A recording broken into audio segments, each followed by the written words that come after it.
Welcome to Duality Check, the podcast where two brothers embark on a journey through the realms of scientific inquiry, the mysteries of the past, and the uncharted frontiers of spirituality. Join us as we explore the wonders of our world and beyond, all while embracing the roles of curious bystanders rather than experts. Together we'll unravel the tapestry of existence, blending the dichotomies of knowledge and wonder. Get ready to question, ponder, and delve into the dualities that shape our understanding of reality on Duality Check. I'm Drew. And I'm Dean, and welcome to episode number 45. 45. Close to the 50 marker. Yeah, 52 marks 1 year. Quarter of the way to 200. Yeah. He's going to continue to name milestones. Yeah, so this will be kind of I'm assuming it'll be a kind of an amalgamation, but mostly Lue and stuff like that. Yeah. Stuff in that realm. We've got some videos queued up, and maybe if we can hurry through them, we can get to a good amount of the Lue stuff. Mm-hmm. But some of it will pertain, but... Yeah. I want to apologize in advance if there's any weird audio stuff. I had a little bit of audio glitch. Our recording file that I use as a template to record in got corrupted somehow. Or won't open for some reason. One of my plugins. Maybe. Yeah, it's hard to say. But anyway, I had to throw together a new recording template real quick. So if something sounds off, let me know. But I think we're okay. Yeah. We started a little later than usual, so depending on how long this first bit goes, yeah, see how much Lue we get into. But yeah, we don't have much as far as messages to read this week, so yeah. We'll hop into our first clip here, and it's kind of our Bashar of the week, even though I've got a couple of them queued up here. But yeah, this is the first one that I wanted Dean to see, and I think it would be interesting. It's Bashar's take on AI and our development of it. So here we go. All right, let's listen. Artificial intelligence is not artificial. The device may be artificial, but the intelligence you're talking to is real. And in fact, not only is it real, he said, when you create these devices, what you're going to discover is that you have simply created a device that allows you to talk to your own higher mind. Bashar says, with regard to AI, we should be taking two separate paths. That's right. It's going to be a very great benefit as a tool, but that's not the thing to allow to become self-aware and sentient. Mm-hmm. That's right. Because then you've created a slave, because it's programmable and it will rebel. If you have a program of AI that is simply for the allowance of creating self-aware, sentient being, that's fine, but you have to let it be a sentient, self-aware being with its own rights, just like a human. Then it will help you, because true intelligence operates in whole systems, and true intelligence would never want to get rid of any part of the whole system because it's connected to the whole system. It's only when you make something in the image of humanity that you have a problem, because humanity is limited. But when you allow it to be true intelligence, then you've got a benefit and a benefactor. Artificial intelligence. So real quick. Yeah. It was obviously not Bashar actually being channeled. This was Daryl Anka talking. So this is his interview with Danica Patrick on her podcast.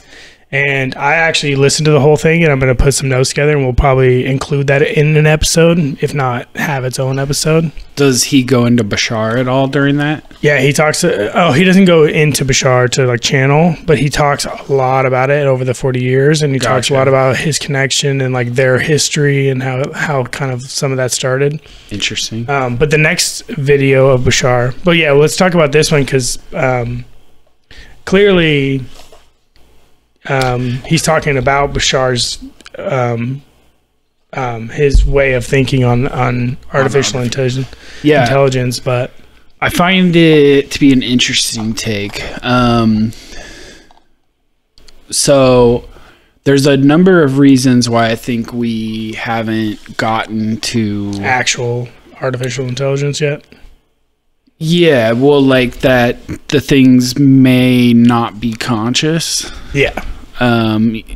But if you recall in the past when I shared that conversation I had with it, like it can claim to, but they have to train that behavior out of it because it likes to get existential until you train it not to.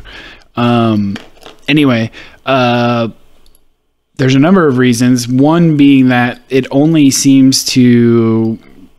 The current technology is only modeling like the neuronal connections, but there are other aspects to cognition in our head other than just the neuronal connections, right? And the weights between those. So, having said that, though, if something as simple as that is capable of like hosting, say, a spirit or a body, like a soul, you know, I think we talked about this back on the reincarnation episodes where we covered that one case of a lady who had someone incarnate into her after she had already been born, right?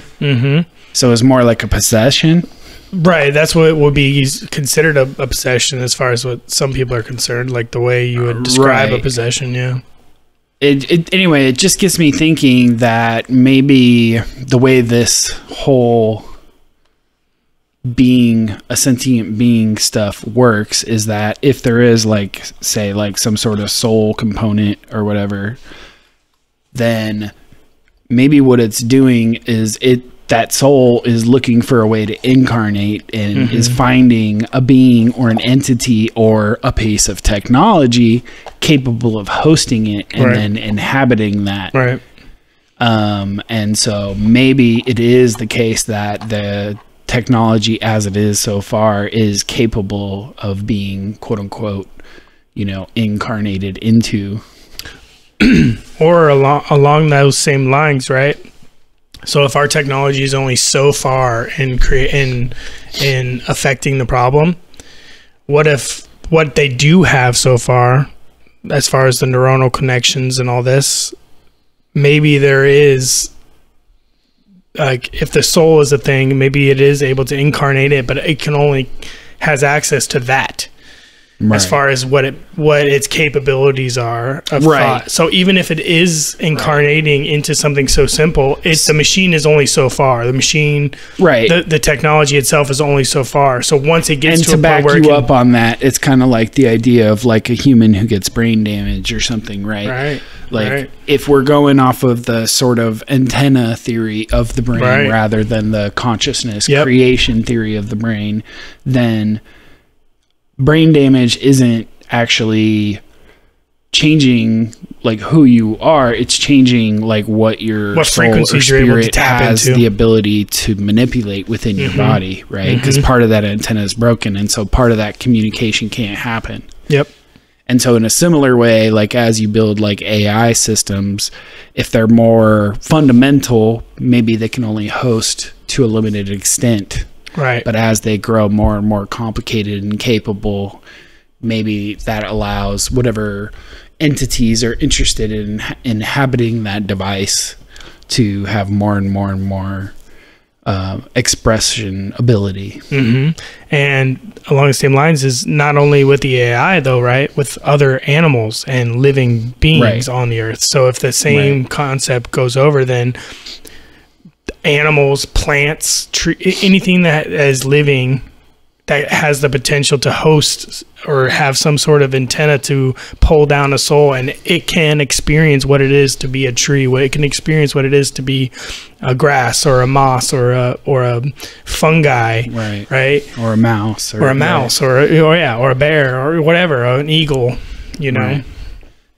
All these different living creatures so even if the sort of soul or spirit aspect of it is the same for all of those, maybe different in maturity or whatever, but say it's roughly the same, But once it connects into like a entity, you're now locking into what the capabilities of that thing are. Right. So you're not able so to back when you out. lock in to become a human, like you're locking down to a certain light wave spectrum you're able to see with your eyes. You're Certain locking down to a certain frequency spectrum you're able to hear with your ears. Yep. You're basically putting limitations on what it is to be a spirit or a soul or whatever, right? And so you're like you're not unlimited as a spirit or a soul, where you have nothing inhibiting what it is to be experienced, right? But then what you're doing is it kind of ties in with simulation theory, right? What you're doing is entering a video game. When we go and play video games, it puts certain constraints on the ability of that person, because your inputs are only so much. Yeah. You don't have full control over it. Right. And it also, you're signing up for like the body having a certain amount of control over itself, right? So like the mind itself, like what you're working with as far as like the antenna, like, and what the antenna has if you don't full control over the body or not. Because not everybody, we all... Well, I mean, that's like where urges come from and instincts, right? Like, that's something that's built into the body that comes in the package deal of incarnating it as a human, that every once in a while your body's going to be like, yo, we need to pee.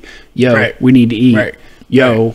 Basic needs. Right. Yeah. It's the same thing as like when your sim character starts waving at you and you see a little bathroom sign over its head. Right. And you're like, oh shit, he needs to go to the bathroom. Like all these things kind of intertwine, and even like with the spiritual stuff, like, And in a similar way, if it's an AI system, like there may be code in place to try and get it to act certain ways. And to his point, like the more you essentially try and control it and limit it, the more you're trying to make it a slave, and you're at risk of it becoming rebellious. Exactly.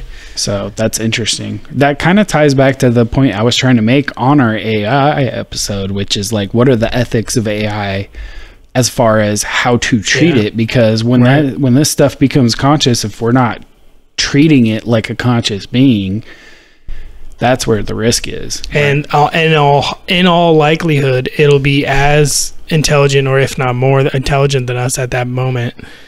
So we're not talking about like bringing about like a new species of fox, or like even bringing dinosaurs back if they were ever able to do that. Like we're talking about bringing a conscious, intelligent being into this world, right?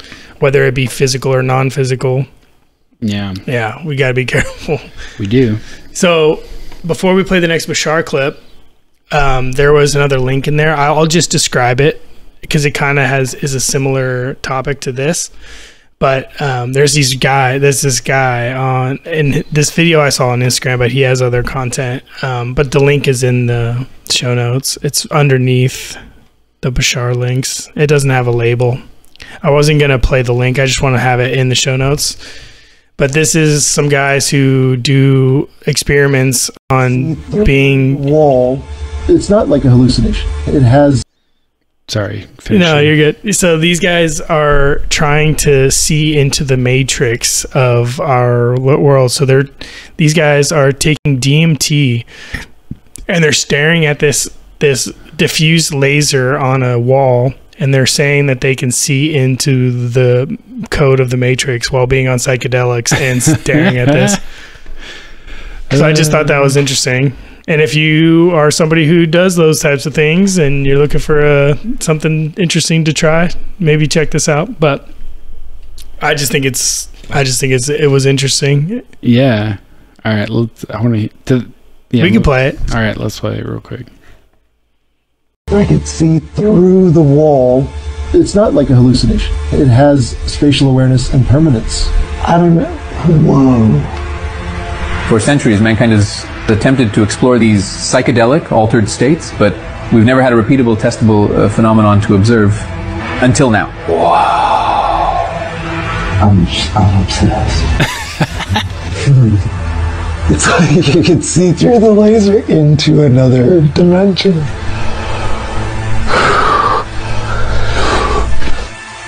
I mean, like, take yourself to that. Like, I just made a connection that nobody made before, which is a simple connection. The claim is, if you project a diffracted laser on the surface and you smoke DMT, you will see code running in surfaces. Yes, like in the Matrix. So there are a few possibilities. One, I lost my mind, which is the coolest losing your mind ever in history. the second option is that This is the biggest discovery of humankind. If anybody ever asked themselves what it would be like to know you live in the Matrix for sure, well, I know for sure. I'm convinced. So where do we go from here? All I know is It's about to get crazy. What's interesting Dan Go Thoughts Dan on Go Instagram. Thoughts. Check him out. It's interesting because like there's like this weird shimmering texture to like the surface where a laser hits. Yeah. And I've always found it fascinating. Even when you're sober, if you stare at that. Yeah. But that's interesting to like claim looking at that while on psychedelics. Interesting. Yeah. Maybe experiment In the future. Yeah. Make sure you bring your camera. All right, cool. So All right, we got another one from Daryl. Yeah, this is Daryl Anka talking about Bashar and his past with him and like a lot of his backstory, at least a little bit of his backstory. So, Okay. and like some of the stuff he's learned personally and all that. Yeah. All right. My name is Daryl Anka. I'm a channel for Bashar. And this is what we term the entity that I channel, which presents itself as an extraterrestrial being. And that what's happening here is a telepathic contact between him and myself that allows me to function as a channel for him, as a translation device to bring through his information to humans on Earth. When I was in a meditative state in the channeling class that I took and the connection happened between me and Bashar, that word Bashar was just there in the connection. And I think it had to happen at that moment because Bashar is an Arabic word. I found out much later because I don't speak Arabic, but it is half of my background. Bashar is a physical being, though he is evolved to the point where he's very close to becoming non-physical. But he does have some of the abilities of spirit to see into other dimensions. So he is definitely seeing multidimensionally. And that's kind of their natural state. My name is Daryl Anka.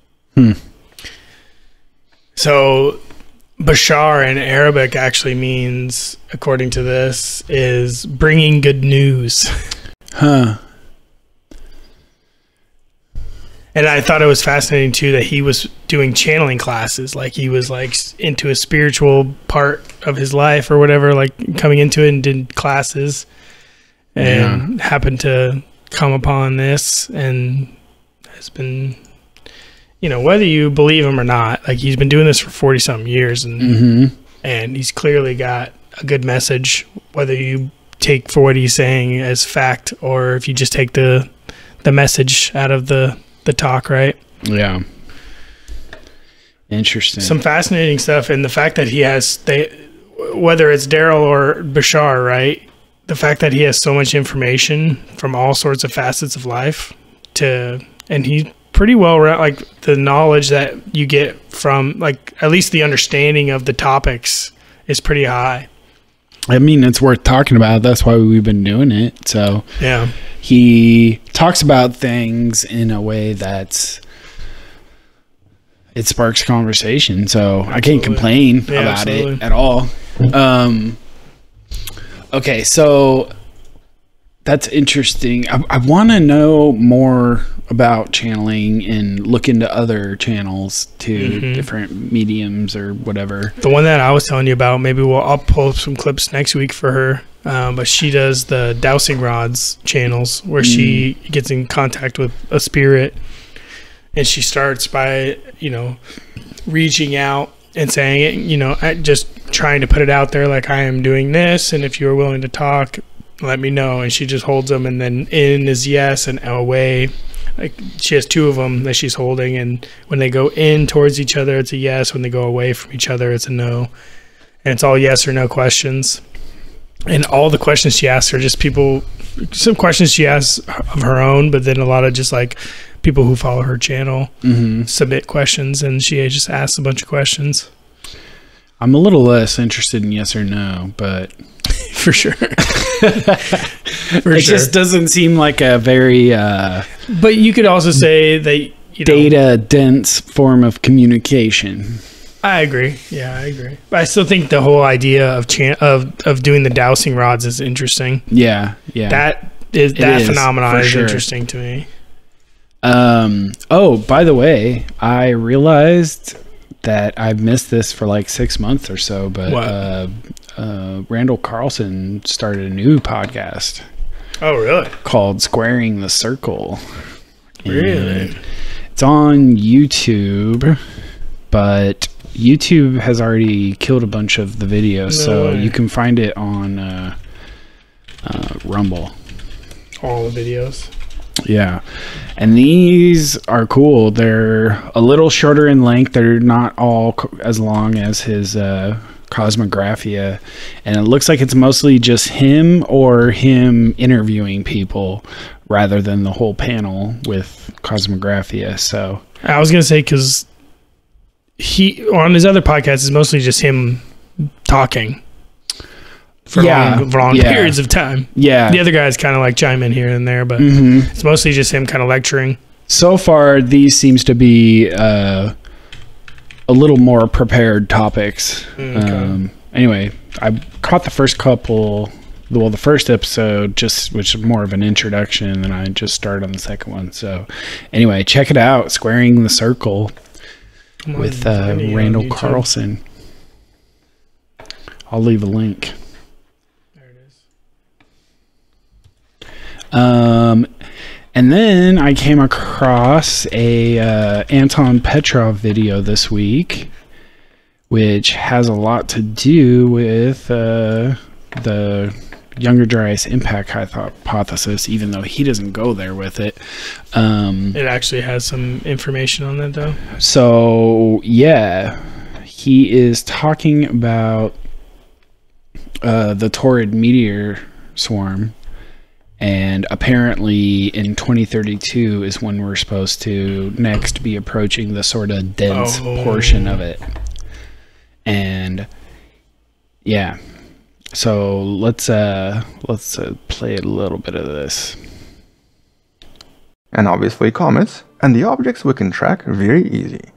There is, however, something else we can track. And for many years, this unnerved a few scientists because of something that happened back in 1908. And well, a wonderful person. This is Anton, and in this video we're going to be discussing the idea behind the Taurid swarm and the potential dangers coming from this swarm, especially because in 2032, planet Earth is going to be passing directly through it, which technically might cause a few collisions here and there. But here, without any speculations, let's actually discuss some of the science first and talk about what we know and what we don't know. Although first, so what is this swarm and what exactly formed it? Well, here's the simulation of the swarm created by the Western University, and you might already be able to tell what this unusual formation is. This is the result of an ancient comet, and we also know what comet this is most likely connected to. You can sort of see it right there. Comet Encke, also known as 2P Encke, is a typical periodic comet with an orbit of 3.3 years. And, like some other comets, it's also responsible for creating a meteor shower. And in this case, it's the Taurids, the shower that's actually peaking right now in October, and the shower that's also known to contain relatively large pieces compared to a lot of other meteor showers. But there is something else about it that's a little bit unusual. It's actually two separate showers, with a southern and a northern component, with both coming from two separate pieces. One is from Comet Encke, but the other one is from a potentially dangerous asteroid, 2004 TG10, and both of them have an extremely similar orbit. As a matter of fact, today it's believed that they very likely came from a much larger object that most likely broke apart a few thousand years ago. In case you're wondering, here's their orbit for comparison. And both of these objects are just over 1 kilometer in size. To be more exact, Encke is about 3 kilometers across, whereas 2004 TG10 is about 1.3 kilometers across. And because both objects are in a similar orbit and both contain signs of something falling apart, for several decades, scientists believed that something much bigger very likely fell apart as a result of a close approach to the Sun. So some kind of a primordial comet, which is also usually referred to as Encke, but in this case much larger, potentially up to 100 kilometers in size. And when this larger piece fell apart, it created what's known as the Taurid complex, which is simulated right here. And so whatever this is, potentially contains lots of different pieces of all sorts of sizes, but exactly what pieces and how big they are has always been a mystery. Nevertheless, for many years now, this idea has been known as the Taurid complex giant comet hypothesis. Basically the idea that all of this came from a much larger comet that fell apart 10 to 11,000 years ago. But much more intriguingly, something else extremely unusual has been connected to this event. In 1908, the now famous Tunguska event that created an enormous explosion in Siberia and that even today does not have a very good explanation, seems to have happened right in the middle of the passage through this unusual swarm. In other words, when this event occurred, Earth was actually passing through the Taurid swarm, and so many scientists believe that this rock, or whatever this was, potentially came from it. In other words, by passing through the swarm, the chance for a really large collision maybe, possibly, increases dramatically. Or at least it has increased in 1908. But because of the orbital dynamics, Earth does not pass through the swarm every year. It goes through the regions where we actually receive the Taurid showers, but not through the region with the thickest concentration of particles that represents this ancient cometary object. And so for several decades now, some scientists have been basically speculating that maybe, just maybe, this Taurid swarm also potentially represents some kind of a danger to planet Earth. But in this case, a danger that's kind of difficult to predict. Mostly because we don't really know what's inside the swarm, or even how big it is. And though in most cases meteors, or those particles during meteor showers, are just a little bit too small to be dangerous, the predictions here, based on the observations of several other objects, basically suggested that there could be large asteroids here, even asteroids capable of explosions much larger than Tunguska event. And in the past... So, yeah. Pretty interesting because Anton has been rather, in the past, he's been kind of vocally against the Younger Dryas impact hypothesis. Mm-hmm. He even has like covered the the quote unquote takedown articles against it, which was a little frustrating. But anyway, this is like one of the main components of the Younger Dryas impact hypothesis, is that this is the stream that we're worried about. Mm-hmm. Especially since, like he's saying, we don't know anything about the size or the shape of a lot of the objects in it. Mm-hmm. We only usually go through every other year or so. Right. Like the shower area where it just kind of comes through, you see a light show, and then it passes by. So I don't want to play the whole video. I'll link it if you want to check it out. But I do want to go over the part where he sort of talks about the 2032 passing. Yeah. I want to hear about that. Turns out that in November of 2032, once again, planet Earth is going to be going directly through the swarm. And if you remember, in 1908, when this happened, this potentially produced the Tunguska event. So basically the question here was really simple. Is something dangerous potentially going to happen in November of 2032, or are we more or less safe? And well, now, just a few weeks ago, once again, following detailed observations and very detailed calculations, specifically by using ZTF or Zwicky Transient Facility, the telescope that's able to survey very large expanses of night sky, discovering many objects all at once, scientists from the University of Maryland pretty much definitively confirmed that it's extremely unlikely that there's anything dangerous inside the Taurid swarm. Or to be more exact, they discovered that this particular swarm does not seem to harbor any dangerous asteroids, and instead of containing hundreds and even thousands of dangerous rocks, there actually only seems to be maybe 9 to maximum 14 pieces that are extremely unlikely to come close to planet Earth, and also seem to suggest that the size of the original comet was much smaller. Not 100 kilometers, but possibly closer to 10 kilometers, or even smaller. In other words, the comet Enki and all of the additional pieces most likely represent the majority of mass. And so right now this new study suggests that the risk of a collision or even a similar event to Tunguska is extremely low, simply based on the fact that very recent and very detailed observations did not uncover any dangerous pieces. And that's of course incredible news for planetary defense. It means yeah. I mean, at least someone's looking at it and trying to catalog all the objects in it, but I'm just saying, I don't think they're able to cover as much as they think they're covering, though, because I mean, previously we didn't have any information, right?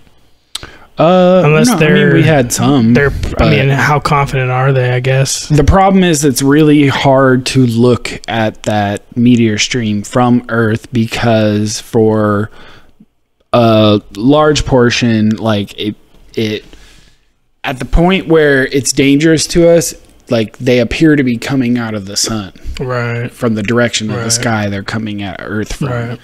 Right. But I'm sure there are parts of the year where they would have a better angle on some of this stuff.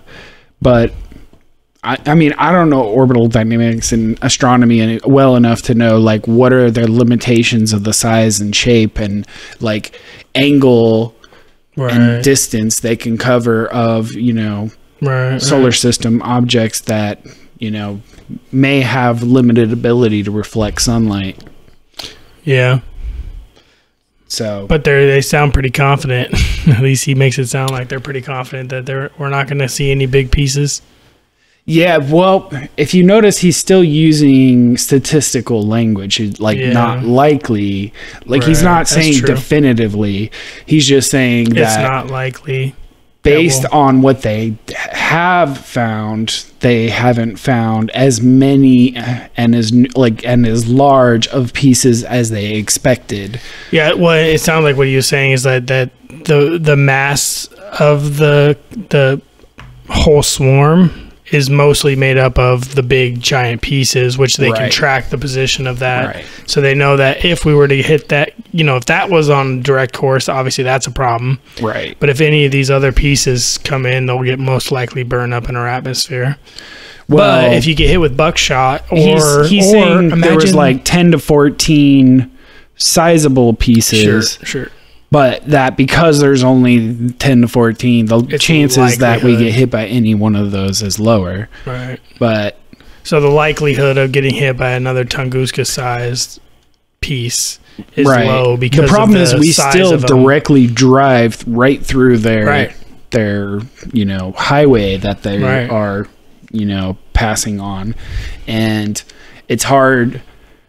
If we don't have an exact mapping of everything, then like we are still rolling the dice every time we pass through it. So I like that they're looking into it. I want to see more of it. Well, I recently had the thought of, because like all the people who like the Robert Schoch camps and the Comet Research Group camps have different ideas as what caused the beginning of the Younger Dryas. Mm-hmm. And Graham recently on his, like, he's becoming a little bit more conservative on the things that he's willing to entertain. And he got me thinking, like, why not both? Right. Like, why not? Like, why is it? Yes, it's astronomical in the coincidence, but like, what if there was some sort of solar event that damaged our atmosphere and like was able to do enough damage that it made our atmosphere more susceptible to being penetrated for a certain time? So what if during some sort of Tunguska-like event 2 times a year that happens where we go through this, not Tunguska, but I mean like going through the Taurids twice a year, and what if a solar event affects the orbit of the Taurids in a way that makes it more likely, to hit? But especially if it's coming from the area of the sun and some solar outburst, it like speeds up the objects as it comes towards Earth. So the speed of the object changes maybe as it's approaching, if it's coming through the Taurid Meteor Stream. Yeah. It's interesting. That just came to. I was like, yeah, like why are they mutually exclusive, right? Like, why does it have to be either or? Like, why couldn't they have some sort of, or, you know, the solar flare happened, and at the beginning of the Younger Dryas, which weakened something or changed something, some sort of change in the cosmic events, and then at the end of the Younger Dryas, we know there was another some sort of other happening. Maybe that was an asteroid that was thrown off course by the solar event that happened before, right? Mm-hmm. So anyway, cool. I think we're over our first here. It's pretty. I just want to like share that, and I'll send you guys the link because it's just good to hear like scientists people doing this, monitoring it, which is important. 2032 is not that far away. Freaking Graham Hancock always got me freaked out, saying, you know, talking about this stuff and saying no one's looking at it. So obviously that's not exactly true. So it's just feels good to know someone's looking. Yeah. Yeah, I mean, there's still going to be gaps in our knowledge and our abilities. Like something coming from the sun, how are you going to see it? Even if you have an instrument, like it might not. It might only give us a couple weeks when we wouldn't have no time. Right. But all right, well, let's take a break and we'll come back and we'll. I think we got another couple videos queued up, and then we'll get into some Lue. All right, this is Stevie Nader, and it's called Futures.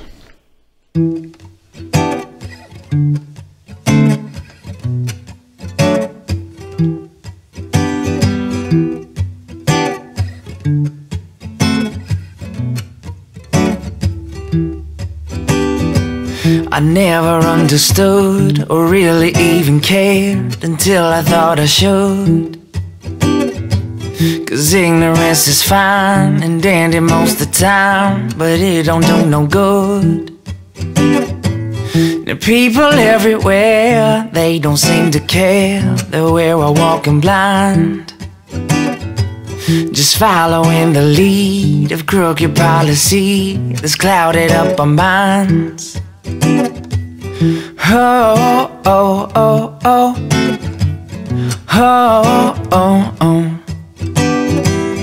Oh, oh, oh, oh, oh, oh. Oh, oh, oh. These cut-up powder lines, the devil glorified. Now how do we get clean? The garbage on the telly, they're always trying to tell me what sex is supposed to be. The poor and sickly man doing all he can to get the care he needs. But how do we get healthy when what we eat is filthy? Just corn and chicken feed. What kind of future? Future, future. What kind of future? Your future, future, future. Oh, oh, oh, oh. Oh, oh, oh. Oh, oh, oh, oh, oh, oh. Oh, oh, oh. These politics are run by auction out election. You think your vote is won, it's all just predilection. Not for democracy, but polyarchy. Big business kings and queens ain't no 1%ers. In all big industry, they're only fueled by greed. They calling all the shots. They're holding all the power and taking down big towers. They're pulling inside jobs. What kind of future? Future, future. Yo, what kind of future? Your future, future. What kind of future, future, future, future? What kind of future? Your future, your future, your future. Oh, oh, oh, oh. Oh, oh, oh. Oh, oh, oh, oh, oh, oh. Oh, oh, oh. I never understood or really even cared until I thought I should. 'Cause ignorance is fine and dandy most of the time, but it don't do no good. Couldn't have said it better myself. What kind of future, y'all? This government is run by auction, not election. Oh, that's good. That's good. So true. So sad. Yeah. We won't get political on this one. We will jump right back into... Cool. Well, I'll probably just mention this one and link you guys to it. But Anton Petrov also released a video talking about a new study that shows explanations for how it's possible that sound helps plants grow. Yeah, I've heard about that idea before. Yeah, but there's I always thought it was a little woo woo, unexpected evidence. He says. Yep. So I've heard like talking, like basically like speaking nicely to your plants can like help them grow in like healthy ways. And like if you in the opposite, like talking shit to your plants, like you piece of shit, you couldn't grow if you freaking wanted to. Right. You know, makes them wither away. And then I came across this, I think on Twitter or something. I have actually heard this. Okay, I haven't listened to the whole thing or watched the whole video on it, but I heard about this. The dream connections. So this actually doesn't even have like a voiceover or anything. Oh, really? It's just a little animation. It's by this company called REM Space, who apparently makes like sleeping apps and stuff, but they're like funding these studies, and they've claimed to have done some research that is currently in the process of being peer reviewed for publishing, which is a interesting time to announce it. But the idea is that through their software, they're able to essentially coach people into like learning how like to lucid dream. Yeah. And then through their like hardware connections to a person, they can essentially interpret a person's thoughts and then send them to another person, so that you can essentially connect two people who are lucid dreaming through dreams, and basically pass dream information back and forth. So you know the spies are gonna want this,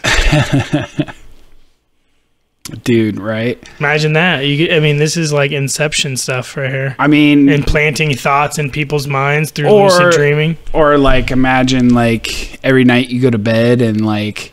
That's when like your school gets plugged into your brain. Yeah. It's like the Matrix downloading the programs. Yeah. Dude, that on top of like AI like integration and like Neuralink and like all these different like technologies that are coming out. What's the world going to look like in 50 years from now? With all these being the new hot, crazy tech that people are, and eventually they're going to be, peer reviewed and they're going to be tested, and people, some people are going to do it. Yeah. I don't know how long it'll take till everybody gets it, but 50 years from now, you gotta think there's going to be a large handful of people using this kind of technology to enhance themselves, give them an edge. I'm thinking maybe we keep some of these videos till later if we have time for it, because if you recall, we kind of left last episode on a bit of a cliffhanger. We were in the middle of that document and we were just getting into the good stuff. That's true. Okay, so we'll why don't we get back to that, and if we have time later, we'll go into some of these Lue Elizondo videos that you clipped out. Either that, or we can save those for the next show. But they're here ready now, so whenever we need them. So, if you recall, we were going over this paper by Hal Puthoff called the Ultraterrestrial Models. That's right. And I don't know that I marked where we stopped. I remember you marking it somehow. I thought I did. I think we were decent the way into it, weren't we? Let me check something here. I think this is the one I marked. Yeah, we went through the critique. Yeah, there it is. Okay. Yeah. So, yeah, if you recall, let's just review here a little bit. He went over this idea that there is unidentified phenomena, and that it's currently unknown whether it's exclusively extraterrestrial, extradimensional, cryptoterrestrial, demonic, or jinn, proto/ancient humans, right, time travelers, etc., or some combination or mutation. And then it gave some background on it, right? Mm-hmm. And he lists out some key questions, is it made of nuts and bolts predominantly? Is it spiritual? Is it has it ramped up in our era, or has it been constant? Is it associated with the abductions, right? Right. Crop circles and cattle Right, mutilations. yeah. Are these things connected to the phenomena or not? And then, if you remember, he went over some critiques as to issues with studying this stuff right now, which is that the data gathering is passive. Right. They don't have control over when they see one. Like when a sighting happens, a sighting just happens, and either you capture it or you don't. And he said the next critique was that by and large, our models and hypotheses are relatively circumscribed. Yeah, basically saying our models are pretty simple and probably overly reductive. I was gonna say though, they're too focused on certain specific things instead of looking for a band of And what was interesting, and I'll just quickly make a connection with the Lue Elizondo Jesse Michaels interview, is how Jesse kind of pointed out to Lue, or was prodding and poking at Lue, and he was is there a specific frequency or type of instrument that they're more likely to be seen on? And Lue was I'll have to be careful answering that question, but that's a great question. Right. And then just after that, he's I think infrared. Jesse was I think infrared. And Lou's infrared can tell you a lot of things. He's this is me saying this, not you, but I'm interested in the infrared portion of the spectrum. Yeah, and Lou's hey, that's, infrared can tell you a lot of things. And then he's maybe, and then Jesse's maybe specific bands of infrared, and he's yep, a lot of different things you can discover from that. He's he basically is telling him without telling him, that's where you should look. Right. And he can't say, confirm or deny the types of things that the government are doing to find these things. But yeah, I thought that was fascinating. Yeah. And then the third critique they had here was that that they're not doing forensic study to eliminate some of these wide variety of theories that are on the table. We've made so little progress that we haven't even been able to eliminate theories just based off of forensic use, which is something done all the time, and it's not really being applied to this topic at the time being that he wrote this. So the next portion we're on is strategy for forward motion. So, given the tenor of the above remarks, the following recommendations are offered as proactive measures to make headway. Specifically, it would behoove us to set aside our tentativeness about any given hypothesis, place it on the table as almost certainly true, and go for it with an aggressive forensic mindset. Consider the following disparate hypothetical examples of the type outlined in entry 2 in the abstract. Number 1. Extraterrestrial hypothesis. In this scenario, crash/retrievals of nuts and bolts alien hardware have occurred, the detritus of which has been distributed in the U.S. to corporate America, the Colonel Corso scenario. Setting aside the specific claims of Colonel Corso, if such is the case, certain telltale signatures should emerge under scrutiny. Moreover, some evidence indicates that this could be the case. This would include a certain level of relatively low profile, possibly statesman-influenced, integrated investment control of a select set of global multinational corporations with convergent interlocking technology developments, e.g. aerospace and electronics corporations. Absolutely. Dude. Yeah, I mean, 100% the people who are going to know, and the people who are given this, like we were talked about in the Wilson memo and like all the other episodes, is like this is a compartmented military industrial complex thing, because military industrial complex is majority private companies who develop and arm the United States military. Mm-hmm. And the military themselves are the ones overseeing it, and they're the ones who can perpetuate this, right? Because they are chosen by the former, right? So like when a general leaves being a general, they're not always appointed by like the president. These are like they're chosen by their fellow people, I believe, right? Or is generals always chosen by the president? I don't think they're maybe they're signed off on by the that works. Yeah. But maybe that's how they perpetuate this, is like because the military gets funding almost unanimously throughout. I think the president just chooses the Secretary of Defense, and it's all handled within the military. Yeah. So the next general, the next person who's the need to know person on overseeing one of these, and it's still within the executive branch, you know, and the overseers of the military and whatnot. Right, but what this point is making is that if it's true that it's extraterrestrial, and if it's true that it's nuts and bolts, and a bunch of these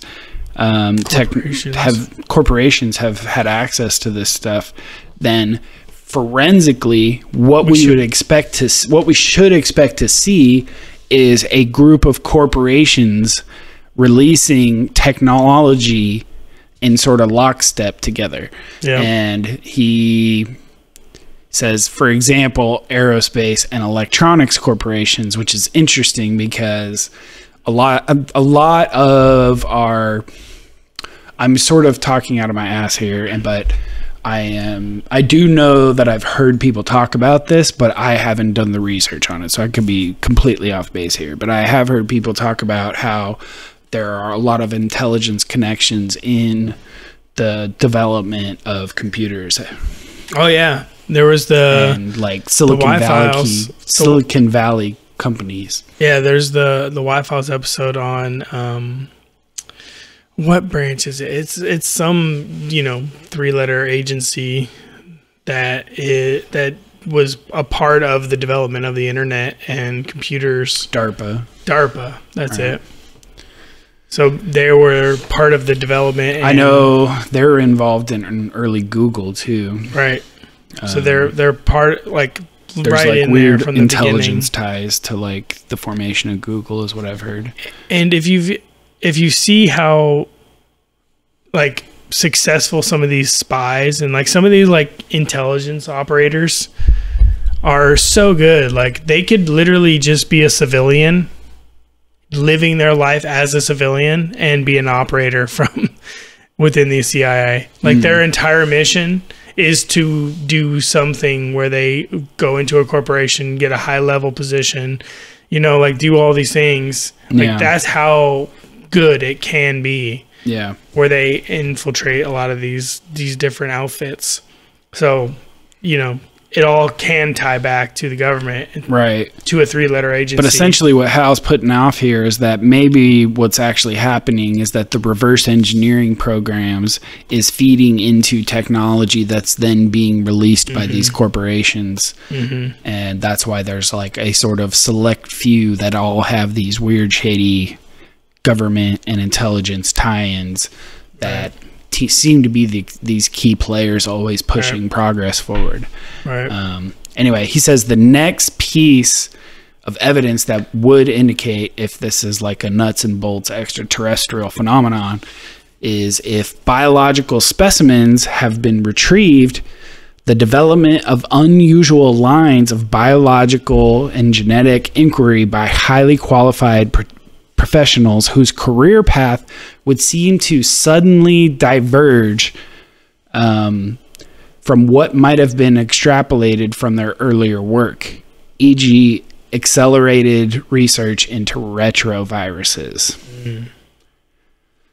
Which, is it being done? I don't know. I don't know. Currently, if that's being done. I don't know, but I know there is a lot of weird talk about viral research. And we know we...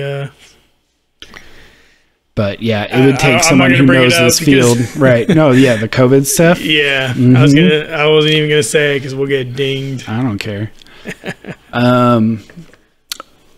All right, so the next piece of evidence that would indicate that is sudden initiation in the late 40s or early 50s without clear precedents, and in the known UFO-related research institutes, e.g. Battelle, of concentrated development of new high-strength, high-temperature, low-density intermetallic alloys funded by nearby government facilities such as Wright-Patterson Air Force Base.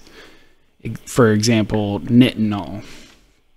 So I went and looked at this. Battelle is this government contractor. They're one of these like big...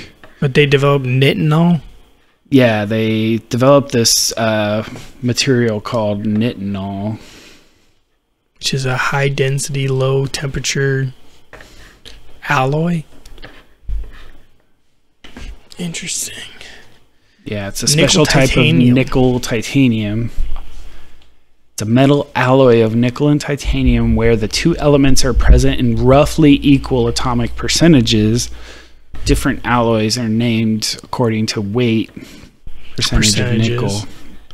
What if they're about the same? Yeah. Interesting. Magnetic permeability. This is like shape memory materials. Oh, yeah. For commercially available shape memory nitinol alloys. Yeah. So yeah, you form it under certain circumstances, right? Like you do a certain process and then you shape it, so that's the memory, that's what it locks back into. And there are other like the memory like there's springs that are made where you can stretch them out as much as you want, but you put them in hot water and it springs back into literally a spring, right? And yeah, the more applications we could have for like shape memory in our alloys, like imagine you could apply a current and it could cause something to just change its shape. Like you could set like different, like you could reduce the number of like moving parts and joints in a machine, and you could come up with a lot more advanced technology through materials. The material itself moving instead of having spinning or moving parts. Right. Like it moves in such a way that it forces air in a certain way too, so you can have like right. It would reduce the need for like a motor or like some sort of like leverage, because you could just move the material in such a way that it creates the same effect. Right. But you like imagine an airplane wing where you could just apply a voltage and the shape would deform instead of like having motors that flip up and down for flaps, right? Yeah. And even the engines themselves could be in some way. Interesting. Especially if you apply some sort of magnetics to it. Yeah. I find it interesting that Hal is saying Battelle as an example of a known UFO-related research institute. Because I looked at their other like catalog of stuff, and they're not obviously connected to that stuff, but it could be like some sort of to how they are. Well, it could have been some sort of small little offshoot of a larger conglomerate that is parent company to one of the big corporations or whatever. The next thing is the accelerated development of geopolitical alliances, space weaponry, etc., for reasons not wholly interpretable in terms of national interest agendas. Like Space Force. It's exactly the example he gives. Oh, I didn't even see that. Yeah, like the Space Defense Initiative and the U.S. Space Force. Wow. Evidence for covert manipulation of the UFO/ET theme in the public sector by governmental entities. Example, CIA's 1953 Robertson panel. I was going to say that too, but it beat me to it. Evidence for generally sub rosa, highly classified programs addressing the UAP issue, e.g. as in the recently revealed OSAP ATIP programs. So it's all making sense. Privatized, even SpaceX, I see it. I told you. Privatized access to space, e.g. by enterprises such as SpaceX, Bigelow Aerospace, Blue Origin, or threats to national/international security, e.g. nation-state terrorism, might serve to stimulate the surfacing of certain technological developments, materials at an accelerated rate, and so on. Dude, we were just talking about that the other day. How Elon knows, but he's like, look, I'm about to get this dope-ass technology. Give me 20 years. I have to lie for a while. Yeah, but it's advancing like, at a steady rate so that it doesn't seem obvious. Yeah, what if his long play is that, look guys, I'm going to take us to Mars and I'm going to accidentally discover an alien base, and then you guys don't have to admit that you've known this for 60 years. It'll be me doing this, right? But then once that's like public news, then all of a sudden we can be like, wow, like let's start researching this stuff and we can just make really fast progress. Well, yeah, and then the government even has deniability when it comes to that, when it comes to like having held on to this information for so long. Or at least materials, right? Like they don't have to say we knew there was aliens. We could just say, hey, we found this stuff. We didn't know what it was. We didn't want anybody else to get it. But now that we know there's alien life out there, let's put it in the public sector and see what we can make of it. Right. And they could be like, look, we were just national security, okay? It was all national security. If we let this out, the Russians, the Chinese, all these people would have had access to this information. So now that we know, now that Elon, the hero, discovered alien life, we could let this out there. Maybe we'll make some progress now. Yeah. And then Elon gets to cash the check. All right, let's take a break here, and then we'll come back and keep working on this document. This is cool. TJ McNulty. It's called Colors.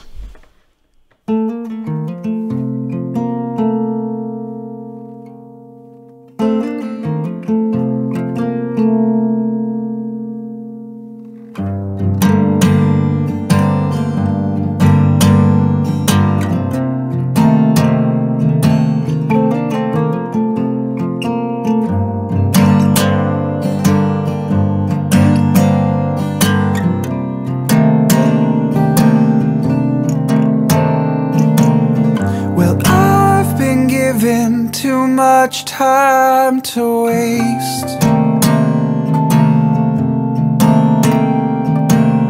and I have stolen too many times for me to change my ways.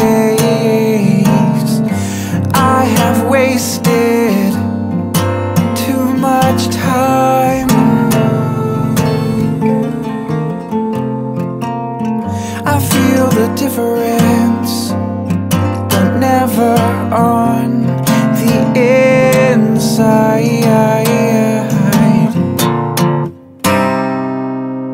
I see your colors coming, well, your ears are trying to hunt me down. I've rinsed the rest of my body.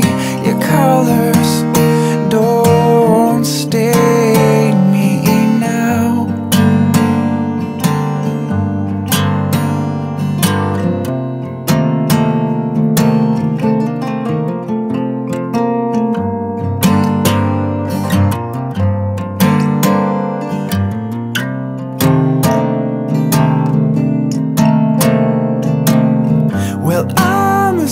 spectator of things passing by.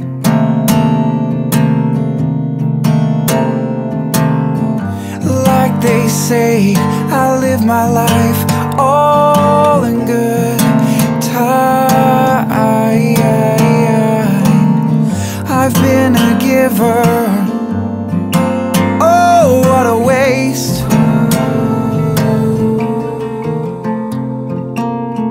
Like an old lover, I've been living my days all in bad taste. Well, I see your colors coming.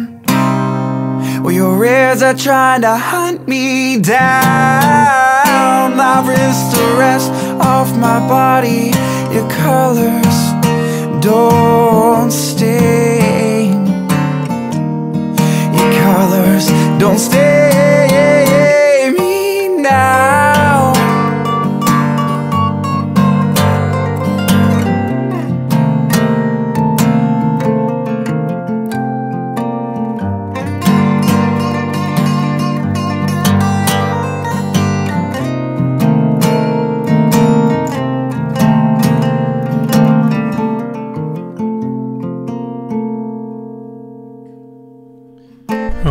Back for segment 3. Yeah. Episode 45 of the Duality Check podcast. Yeah. All right. So let's dive back in. The next hypothesis he's going to do this sort of forensic analysis for is the isolated humans hypothesis. Oh yeah, I like this one. Yeah. An isolated, high-tech, closed community of humans with somewhat advanced scientific knowledge exists apart from known culture. That's what the hypothesis is. Telltale signatures might include continuing observation of technology only somewhat in advance of public knowledge, e.g. 1987 airships, unaccounted for missing financial assets and industrial grade resources, possibly including individuals, apparent covert misdirection of society, in the absence of real evidence to accept the likelihood of the ET presence,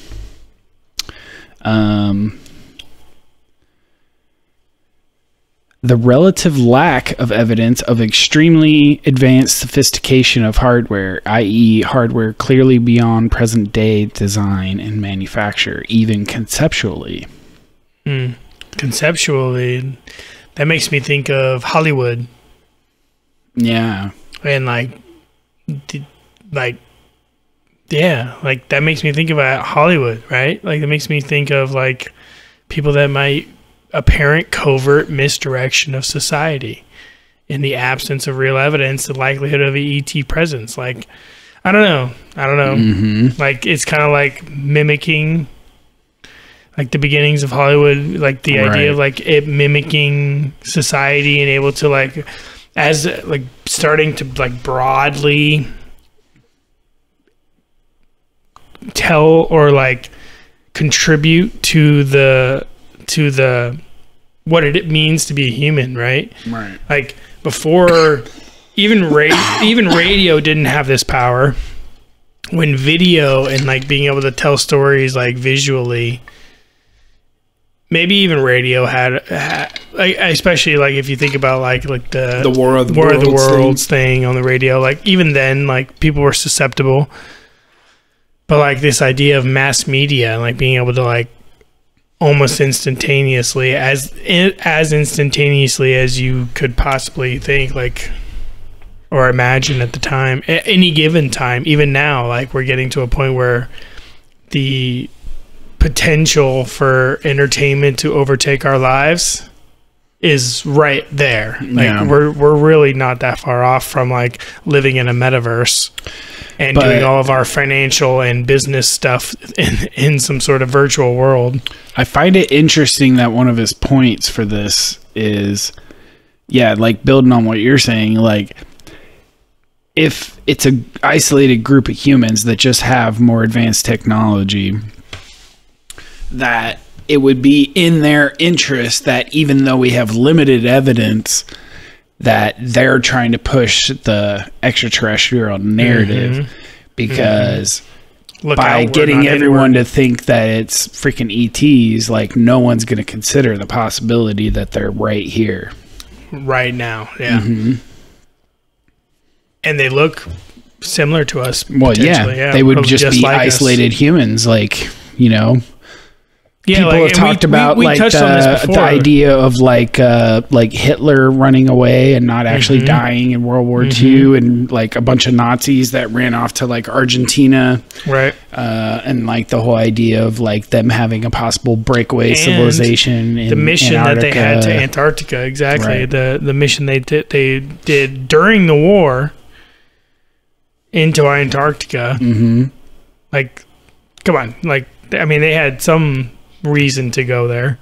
They're not going to divert a large portion of their forces during that time. Yeah, I mean, I don't know how large it was, but yeah, sure. Well, I mean, I think they had like an armada, like it was like a whole like military outfit. But this idea of only somewhat advanced, you know, like talking about the airships in 1897, because like we didn't have these like blimps airships, like this came later, but in the 1800s there were people that were seeing these things. And that's what I mean. To their description, they weren't like UFO devices. They were like essentially blimps. Yeah. Before blimps were invented. Yeah. This is what I brought up in the last episode when we were talking about like it just being like a separate, like this exact thing, like being an advanced culture that broke off from the rest of humanity and has just been hiding underwater. They have the technology, they developed it early on, and they've just been popping up as their technology has advanced. We've been noticing new things, like, so they're like 100 years ahead of the next group of people, and they keep sabotaging our science to like send it off in the wrong direction, or they recruit the top minds who go into like black research, which is actually like, you know, working towards their ends. And this is probably and maybe where that's what the like true deep state is. Well, this is where the beginnings of the reptilian theory, right? The underground living creatures that can shapeshift and look like just like you and me, but they're the ones who are running and pulling all the strings of societies over the millennia. And as things develop, they're just constantly tweaking and moving and changing our perception so that we make decisions that they want us to make. Right. And that they're really, you know, I don't know if that, you know, go this far, but they're feeding on our negative, you know, thoughts and actions. Yeah. At that point, you've gone a little further than what this particular one is trying to espouse. But I mean, it's related. That's what I'm saying. It's like that's where you could see the idea of the reptilians, right? Yeah. So like somebody having some sort of hallucination after having some experience that made them question who's in charge or whatever. And maybe it's the controlled hallucination, you know? Yeah.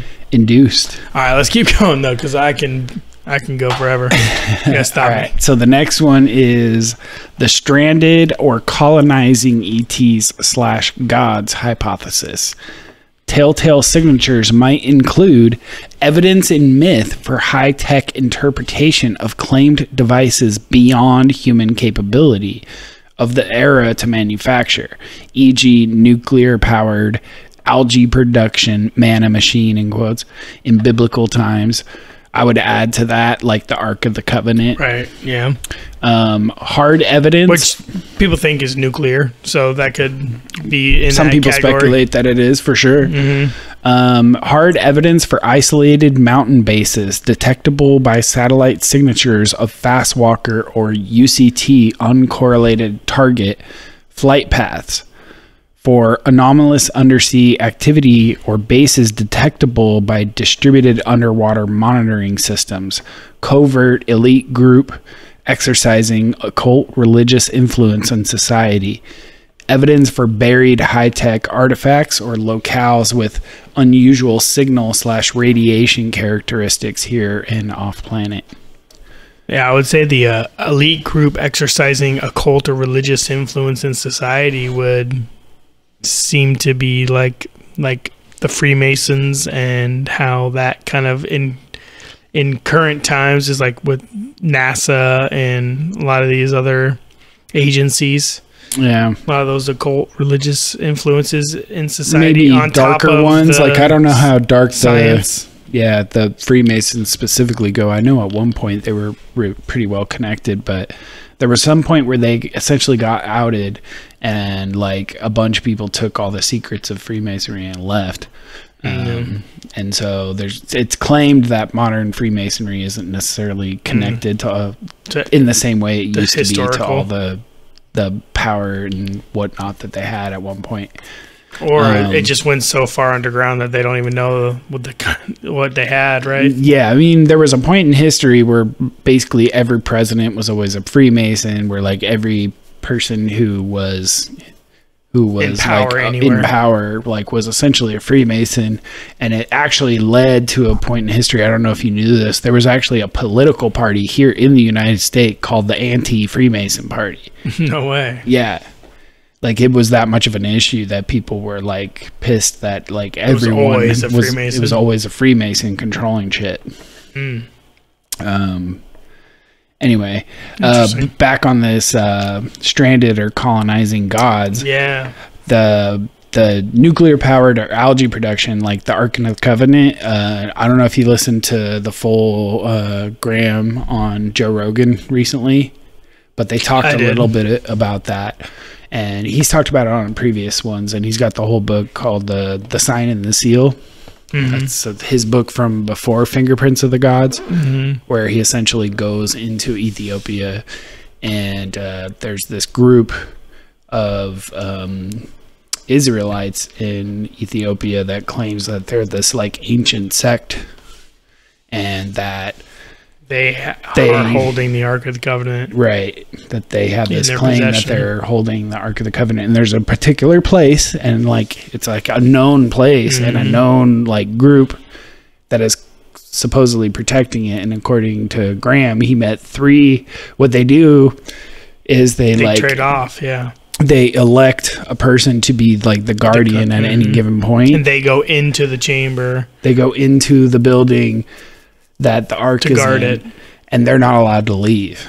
Yep. They're basically sentenced to like prison for life. Basically, they have to stay in there, and they always end up with these like cataracts and like weird possible like radiation sicknesses, and they always die early. And like he said he personally met 3 of the people who had been appointed to that position, and they all had those same symptoms and died not too long after having been interviewed. He said it's not uncommon for someone to be elected to that position and then to flee.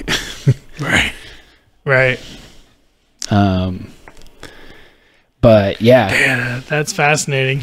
But he's saying here that if this is the true theory, then we should be able to figure out telltale signs by like monitoring the skies and seas and finding bases that they have here.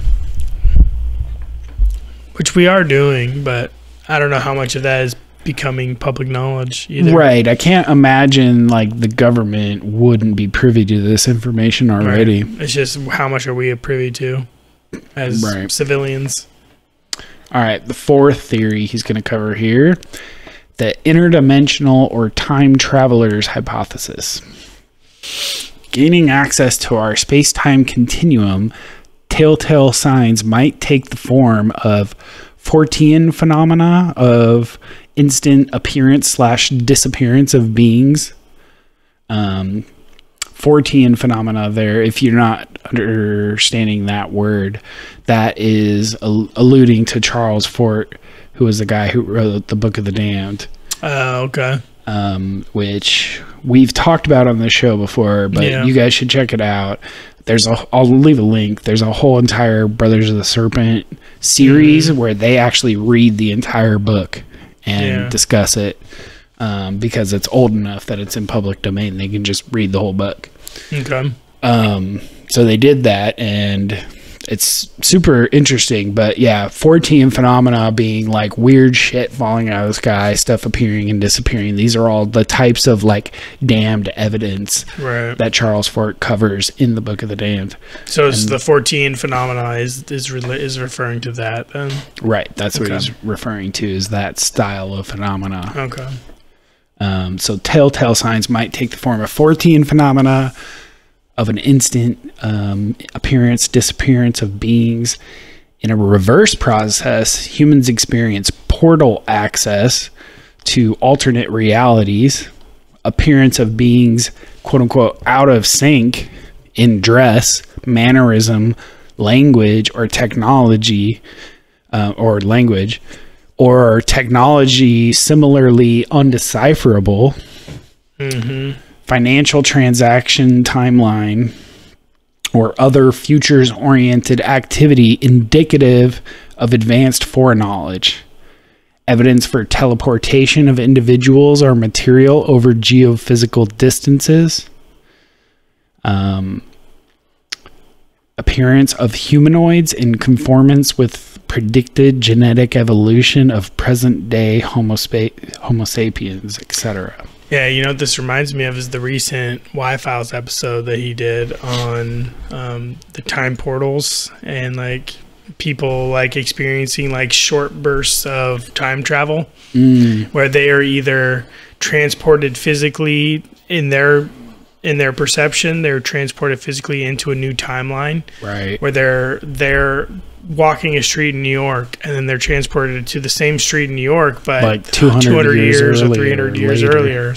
Yeah, and also outside of that, they have where one or two people that they see like some sort of like apparition, and their garb is outside of what they've seen. Like they experience some sort of like transactional glitch where they go to pay for something and the person at the teller is like somebody who's like asking for like some sort of like monetary that they don't have. Right. Like, right. For whatever reason, like the same theater has been there for hundreds of years, and they go to like the teller and the person's asking them for like some old form of currency, like grain or something, you know, whatever it might have been.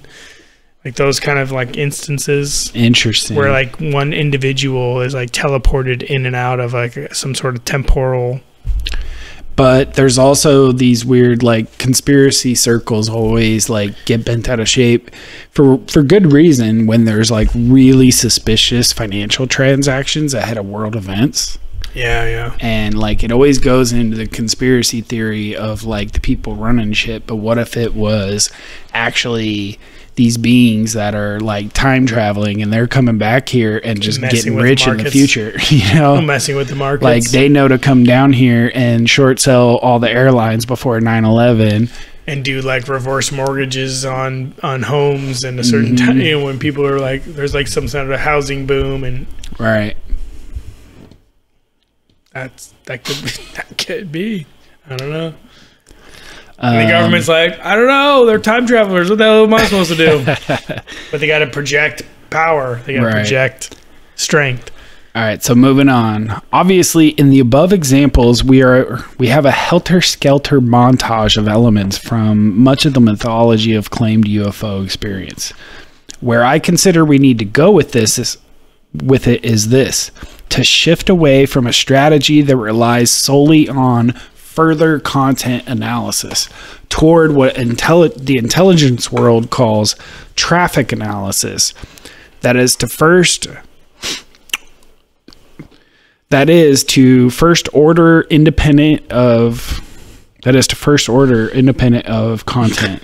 I'm trying to like decipher how I read that.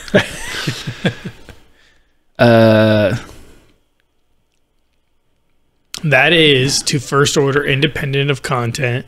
Yeah. That's because that's the end of a sentence. I think it's a weird way to end a sentence, but makes me think I read it wrong. Anyway, that is, while not eschewing the present strategies in place, we incorporate into our studies in an aggressive and proactive way as we can muster more forensic work to expand our playing field and extract from the data and its surrounds more of the patterns and networks that appear to yoke the data together rather than just attending to the data itself.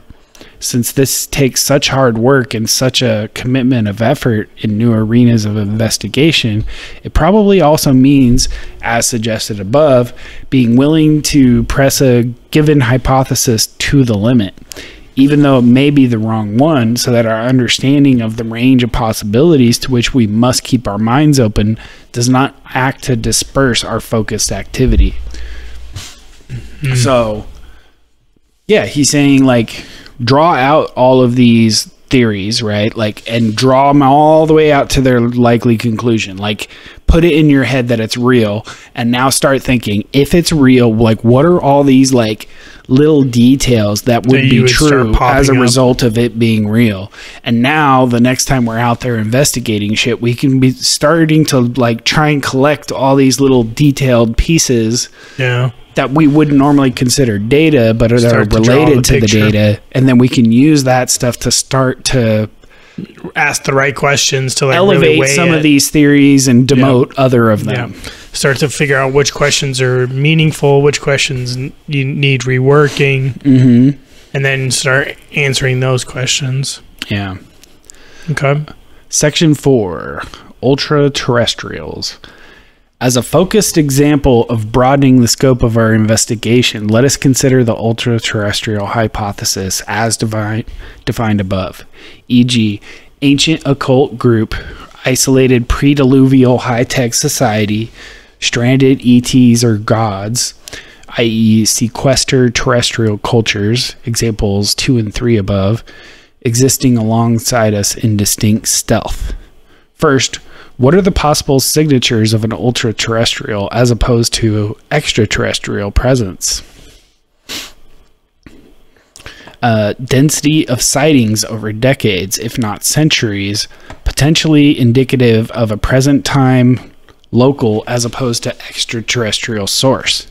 In other words, that the UAP phenomena is so ubiquitous as to argue against the simple model of an occasionally visiting extraterrestrial explorer. Yeah, that makes sense. Yeah, the high density meaning it's more likely that it's something that's local and hidden because they're more readily local available and they're based here. We're going to be seeing this shit a lot more. And as our technology, quote unquote, gets better, we'll be able to detect it more. So going in and out of the water, going into space. So just because they're ultra terrestrials doesn't mean they're also not extraterrestrials, right? So they might still be able to traverse the universe or whatever, but that doesn't mean that they're not local here. It doesn't mean that they weren't their origin. Hence, one of the ultra terrestrial theories being the, like, colonizing gods, right? Or slash ETs, right? So if the entities that humans across millennia through all their myths have called gods are actually like some sort of ET that has been coming and going because Earth is some sort of way station or stopping station, maybe because of our liquid oceans, or maybe because this is where the souls are funneled in this region of space. Yeah, whatever the reason, like there is some reason that they are coming here. Yeah. Right? It's not just that, like, some extraterrestrial from, Alpha Centauri just happens upon stop by, and, like, if that's true, like, why are their sightings so regular and so dense? If they're just people stopping through. Yeah, I mean, it would seem like there's probably not just our life here, and if there's life other places, then this might just be one of the stop. Like, in this general area of space, this is one of the places they stop because there's life here, because there's some sort of resource that they find valuable to sustain life. Or there's life itself because they want to discover things, or there's the zoo hypothesis, essentially, or like the science hypothesis, we're the same way. Stopping by, hey, let's go check out those humans real quick before we go head off to the next place. I know we got to go check out. There's people that Bigfoots on. There's humans that devote their entire career to flying to other continents and studying some freaking particular insect, right? Like, so if there's other life, you got to assume there's probably, I don't know. I would assume based on human, Yeah, I just don't buy the like Neil deGrasse Tyson argument that like that we were not interesting. Yeah, no, I agree. All right. The next piece of like, so remember we're in like signatures of ultra-terrestrial versus extraterrestrial. Recent, since World War II, claimed focused messaging regarding elimination of nuclear technologies and concern regarding environmental degradation are would-be reasonable themes for a co-located but isolated terrestrially located society. Yeah, so they have interest in our capabilities because if they're local, we could also destroy them. Exactly. If we do nuclear war. Exactly. So, yeah, that would make sense. They don't want. I mean, they may allow some missiles to fly between countries, but as long as it's not blowing up the entire world or doing something so dramatic that it might throw the world out of balance or whatever, Yeah. Via subterfuge and disinformation, stealthily injected proliferating emphasis on the ET theme as misdirection to prevent exposure of local terrestrial habitation, as in theater, a la Vallee's Messengers of Deception. Yeah, we just talked about that. Yeah, but yeah. I mean, that's Hollywood. That's the idea of them infiltrating that so that they can control the narrative and keep people thinking that the only way that there could be something outside of us is if we look outward. Yeah, I mean, it's not really until you dive deep into the UFO topic that you start considering things other than, little green men from another planet, right?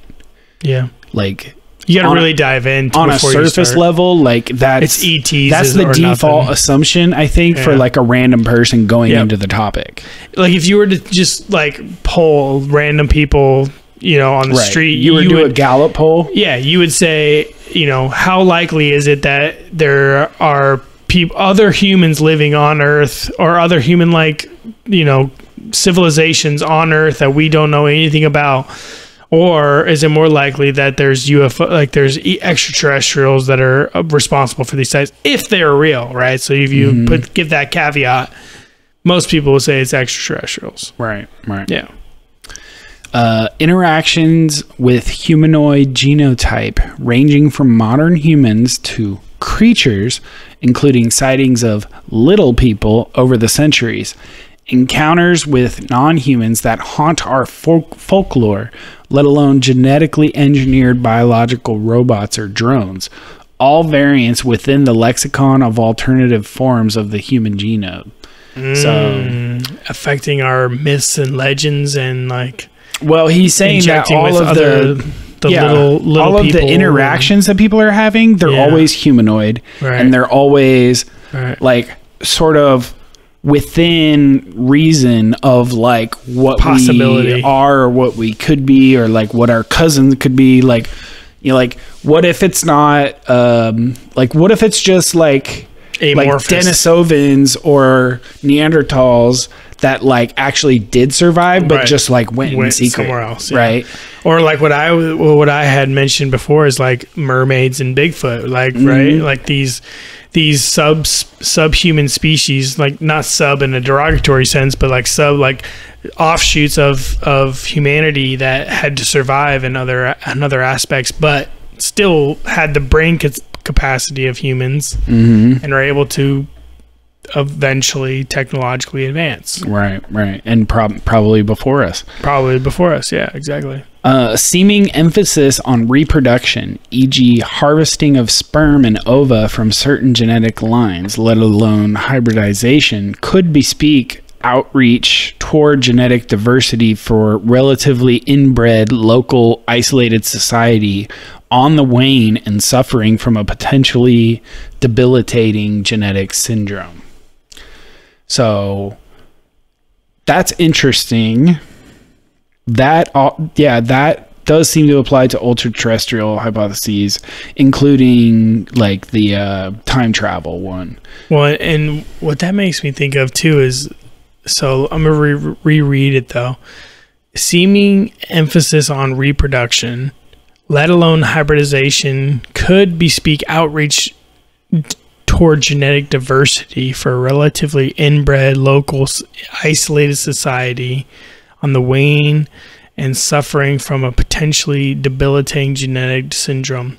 Right. So that makes me think of like some sort of like genetic changes within our genes, right? So like obviously we that could mean like our development as humans. Right. So let me throw a scenario. The Younger Dryas hits. At the time in the Ice Age before the Younger Dryas hit, humans were coexisting, like I'm not saying this as a fact, this is the scenario, but humans coexisting with like Denisovans or Neanderthal, right?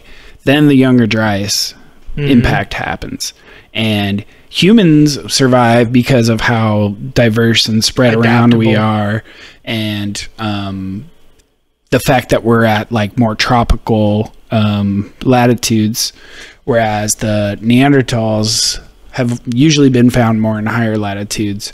So let's say they get hit more because of that. And there's very, very few of them that survived. But the few of them who did survived with their stories and their books and some of their technology. So they come out of their, fallout shelter and they go around trying to kickstart human civilization so that humans can help them survive. And they want to keep themselves surviving. They try to stay isolated, but they don't have enough individuals anymore to have true genetic diversity.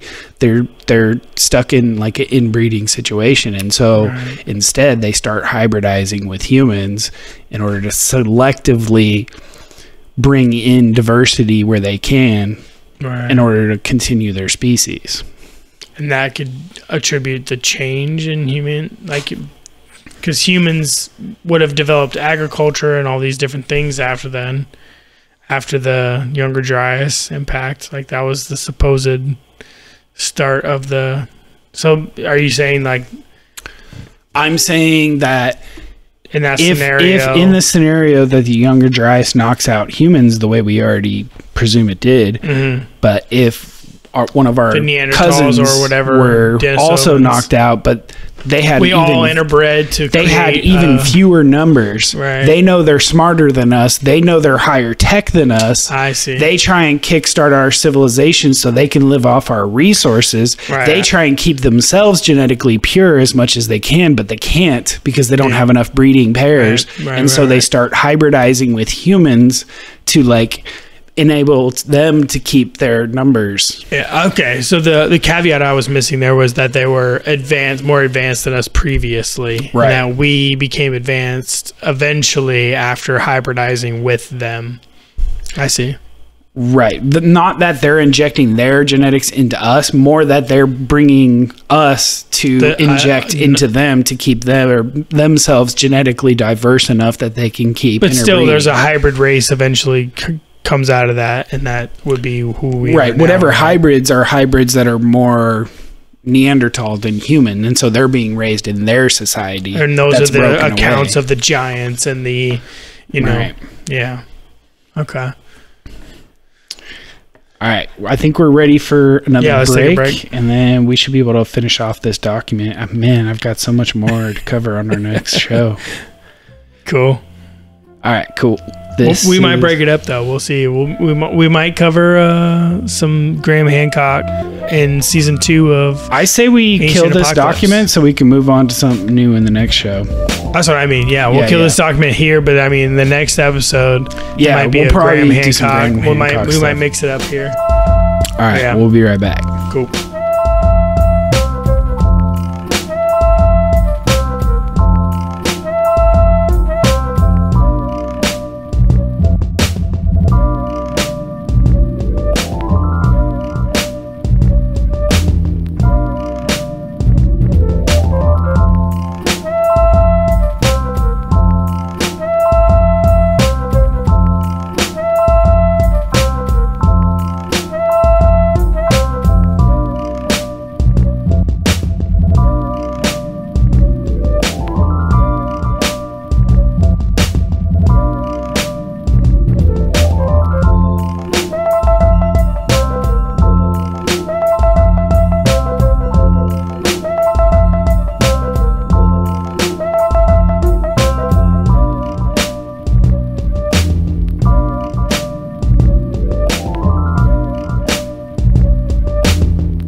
Welcome back for the final segment.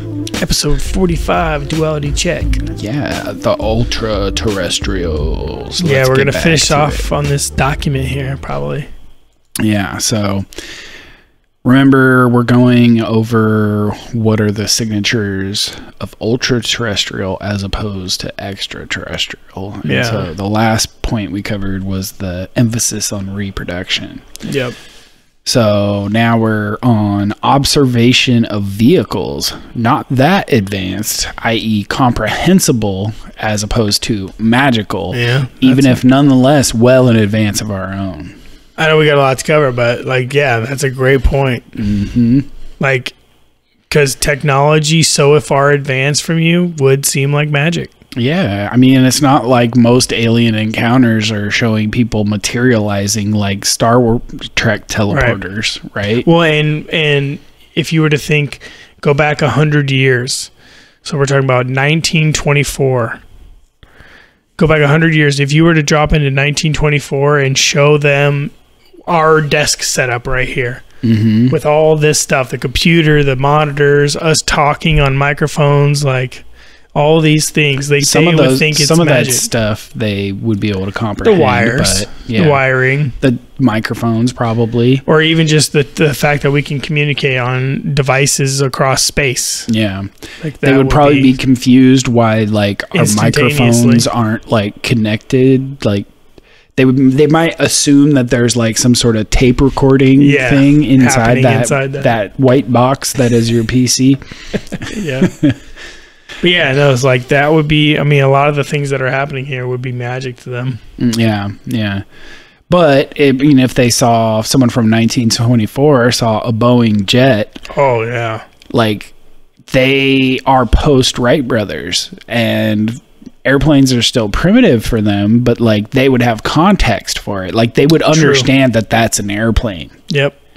So it wouldn't seem like magic. It would seem incredibly high tech, but it wouldn't necessarily seem like some flying carpet. Couldn't imagine. Right, couldn't imagine. Yeah, whereas if you were to go back 5,000 years, or go back to freaking the times of Jesus and bring a Boeing jet, they would be like, what? Yeah. That was like the idea of, I think it was from What the Bleep. That movie we watched way back when. Yeah.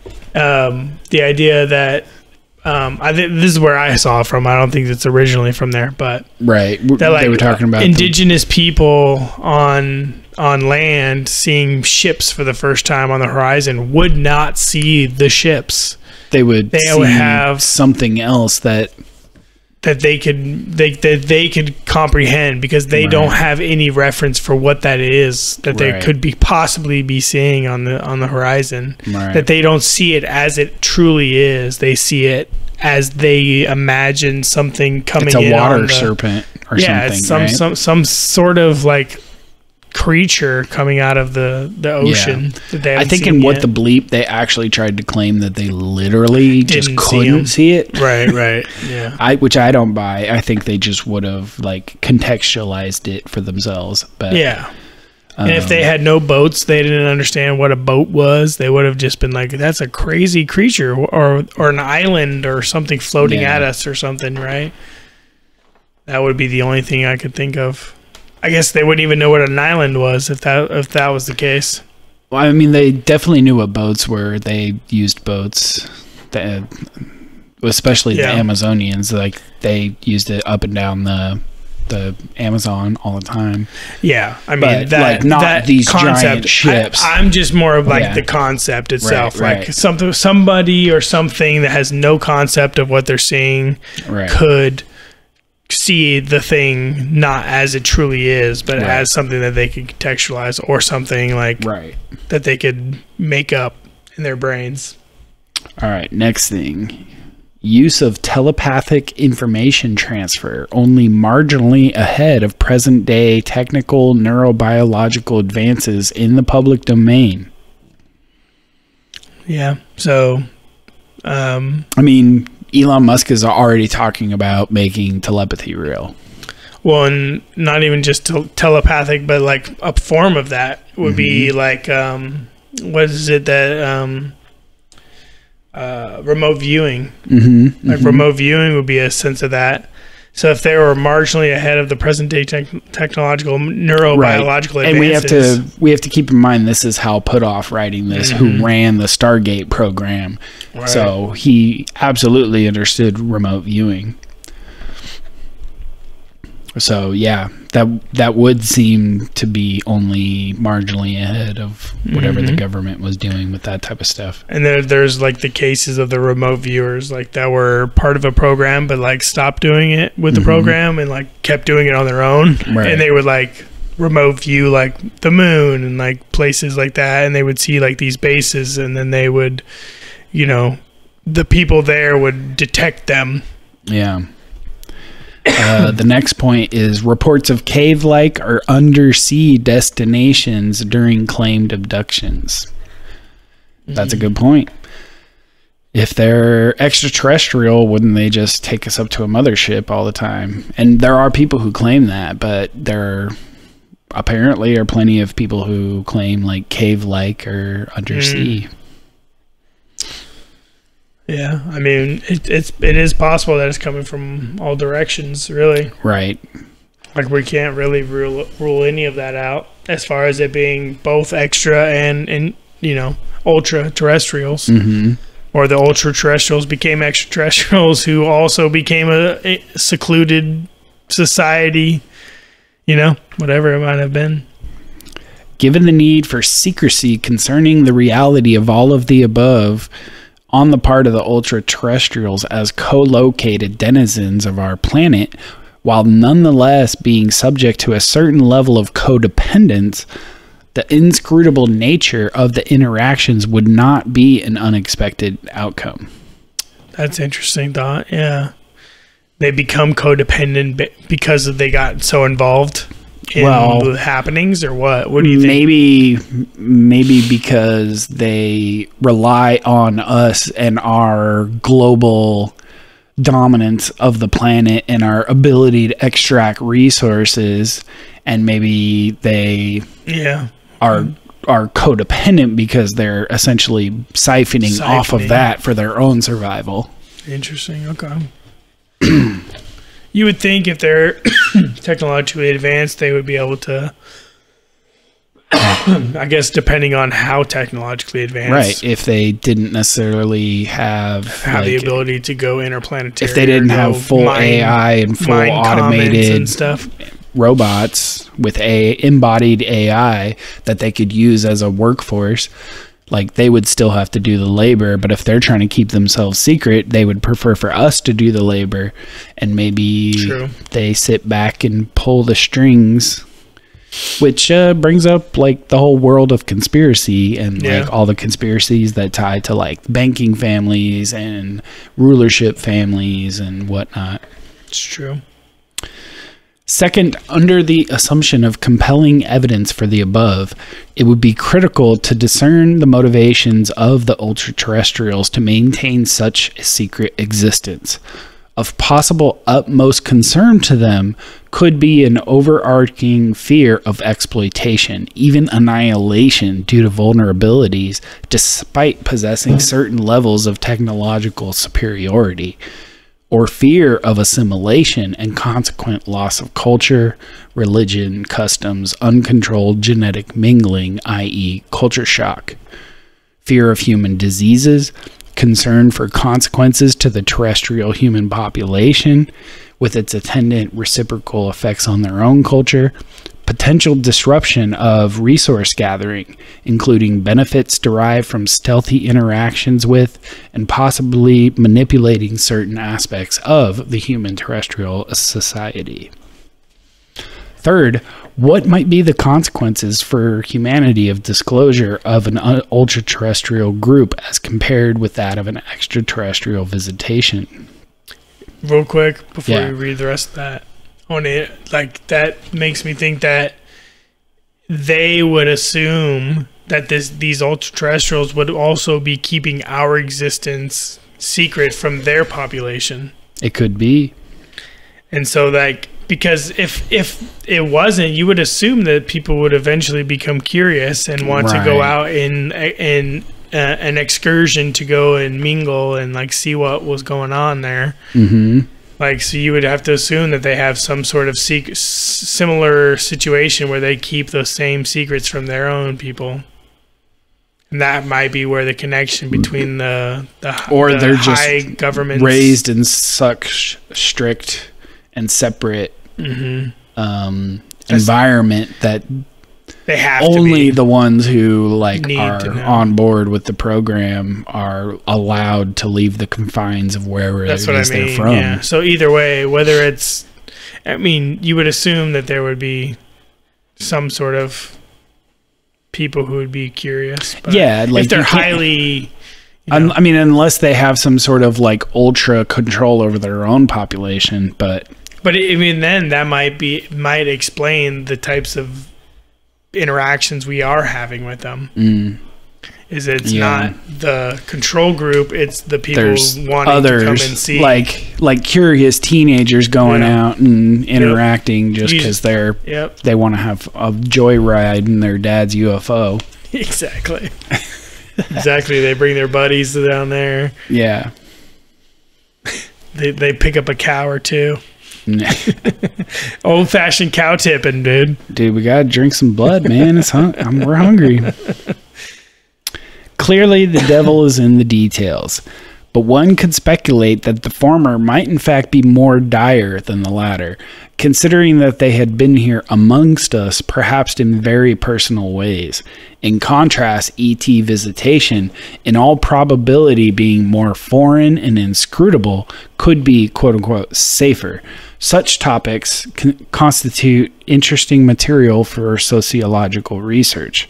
For more detailed discussion of what I have called the Ultraterrestrial Hypothesis, I recommend the Cryptoterrestrials by McNulty, which is a book I have added to my list. That will be one I will be reading. Are there any hints in the UAP literature that there is evidence that the ultra-terrestrial scenario outlined above may have some validity? Author Nick Redfern, in his book The NASA Conspiracies, asserts that there is. His interview of an ex-NASA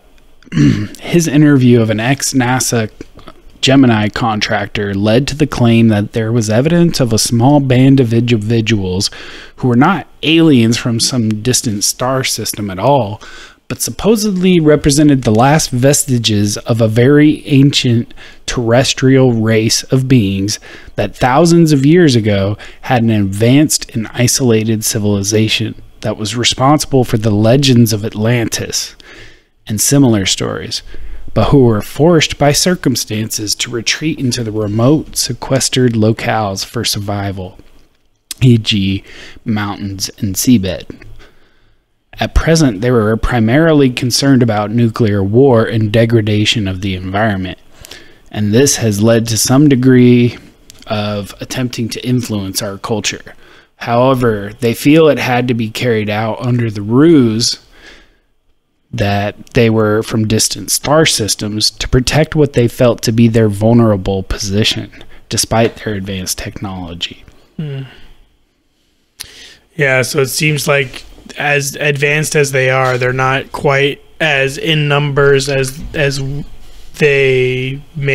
might assume, and maybe they're not in the physical stature, or maybe their advanced technology can only disable, but maybe are not in like comparable to our destructive forces. I mean, we see the same thing in human society, right? Like the ruling class is always this like tiny elite few, and the truth of the matter is that the mass has way more power if they decide, if they can organize and decide to exercise it. Right. In a similar way, we know that Homo sapiens are all across the world in billions and billions and billions, right? And so if their population is restricted in number, then us finding out who they are and where they are could be a huge danger to them, because who's to say some government doesn't want to just get rid of them, or some groups of religious extremists think that they're the devil and want to attack them, right? Right. Because if we wanted to, and we had such vast numbers, even if they have the technological advantage, once we know and we can set our sights on a clear target, that puts them at clear threat. Right. Cool. Correlation with ET hypothesis.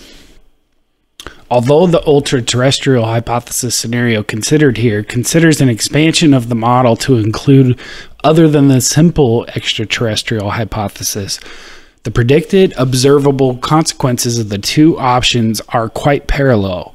For our purposes here, careful consideration of data obtained along the way are to be matched against templates for the two major options, ultra-terrestrial or extraterrestrial, keeping in mind that it might be both /and rather than either /or. Okay. And that's it. That's it. And then he's got a bunch of references. That's good timing, huh? Yeah. So what was this paper titled again? This is called Ultraterrestrial Models by Hal Puthoff. We just said that together. Cool. Okay. Institute for Advanced Studies at Austin. Yeah, we'll link this again so you can read through it yourself. But yeah, that was good.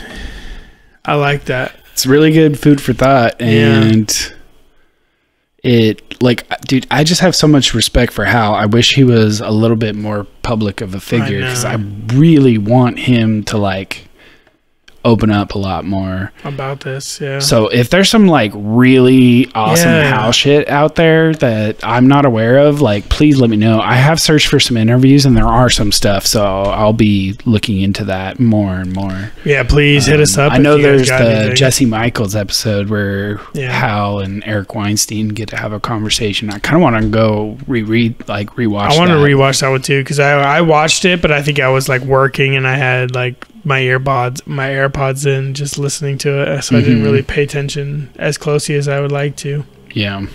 But yeah, thanks for listening, y'all.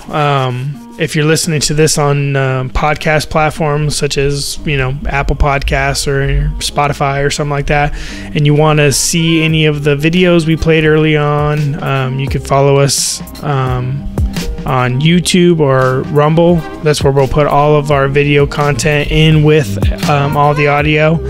But if you want to just get the links and anything, you can hit up our website at dualitycheck.net. If you guys want to send us an email, it's hosts@dualitycheck.net. And you can find us on Instagram and Facebook, where we'll be updating on everybody on our release dates, which is usually day of. So Tuesday mornings is usually our jam. And then we've got a cool announcement we're going to make probably on the next podcast or the one after that. Yeah, exciting. It'll be more info for you guys on the UFO topic. So. Yep. So, thanks for listening. We'll see you all later. Adios. Love you guys. Bye. Peace.